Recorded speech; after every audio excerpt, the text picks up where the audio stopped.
नमस्कार, आप लाइव बिहार देख रहे हैं। मैं हूं राजमोहन तिवारी। देखिए, बिहार में विधानसभा का चुनाव होना है। माना जा रहा है कि सितंबर के आखिरी में आचार संहिता लागू हो जाएगी, यानी कि चुनाव की घोषणा हो जाएगी। अक्टूबर नवंबर में विधानसभा के चुनाव होंगे और देखना होगा कि इस बार बिहार की जनता का मूड क्या है, किसकी सरकार बनेगी। लेकिन उससे पहले बिहार में मॉनसून सत्र बिहार विधानमंडल का शुरू होना है और इसको लेकर तारीखों का ऐलान हो चुका है। ये बहुप्रतीक्षित मॉनसून सत्र इस बार चुनाव से पहले का संभवतः आखिरी सत्र है 17वें विधानसभा का।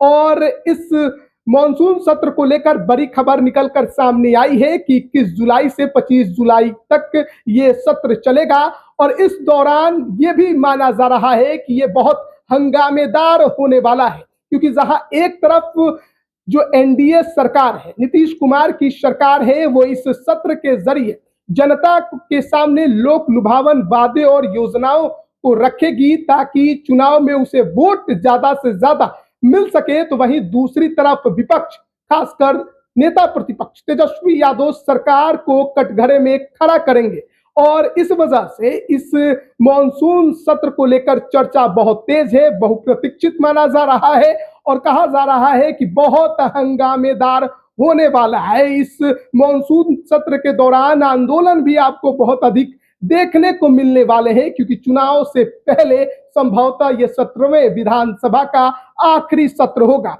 और इसको लेकर कई तरह की चर्चाएं शुरू हो गई हो और रणनीतियां भी पार्टी बनानी शुरू कर चुकी हैं। सत्र में कई महत्वपूर्ण विधेयक पेश किए जाएंगे जिनमें जनता के हित से जुड़े मुद्दों पर विशेष ध्यान रहेगा। सूत्रों के अनुसार नीतीश कुमार की अगुवाई वाली एनडीए सरकार चुनावी माहौल को ध्यान में रखते हुए लोक लुभावन घोषणाएं और विधेयक पास कराने की योजना बना रही है। अनुपूरक बजट भी प्रस्तुत होने की संभावना है, जिसमें 41 विभागों की विभिन्न योजनाओं के लिए राशि बढ़ाई जा सकती है। इसके लिए अतिरिक्त महिलाओं और शिक्षकों के लिए भी विशेष घोषणाएं संभावित है और इन तमाम लोक लुभावन योजनाओं के जरिए वोटरों के बीच सकारात्मक संदेश देने की कोशिश नीतीश सरकार करेगी। तो वहीं दूसरी तरफ विपक्षी दल, विशेषकर महागठबंधन जिसमें आरजेडी, कांग्रेस और वाम दल हैं, इस सत्र के लिए अपनी रणनीति तैयार कर रहे हैं।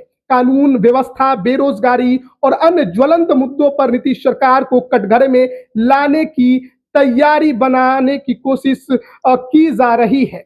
और आपको बता दें कि इस सत्र के हंगामेदार होने के अनुमान लगाए जा रहे हैं, क्योंकि विपक्ष का जो रुख होगा वो बहुत ही आक्रामक होने जा रहा है, चाहे बात आप तेजस्वी यादव की करिए। और इसी वजह से जो एनडीए है उसकी जो सहयोगी दल है वो विपक्ष से मुकाबला करने के लिए रणनीति बनाने पर काम कर रहे हैं, क्योंकि यह सत्र चुनाव से ठीक पहले हो रहा है और संभवतः आखिरी है। इसलिए दोनों पक्ष इसे अपने राजनीतिक जमीन मजबूत करने का अवसर मान रहे हैं। सरकार की ओर से की जाने वाली घोषणाएं और विपक्ष का आंदोलन इस सत्र को ऐतिहासिक बना सकता है। बिहार की जनता की नजरें इस सत्र पर टिकी हैं, क्योंकि इसके परिणाम राज्य के भविष्य को आकार दे सकते हैं। तो जाहिर तौर पर 17वें विधानसभा के आखिरी सत्र को लेकर बिहार की राजनीतिक पार्टियां पूरे दमखम के साथ जुट गई हैं। सरकार एक तरफ इस सत्र के दौरान अपनी बखान करेगी, गुणगान करेंगी, अपनी कामों को बताएंगी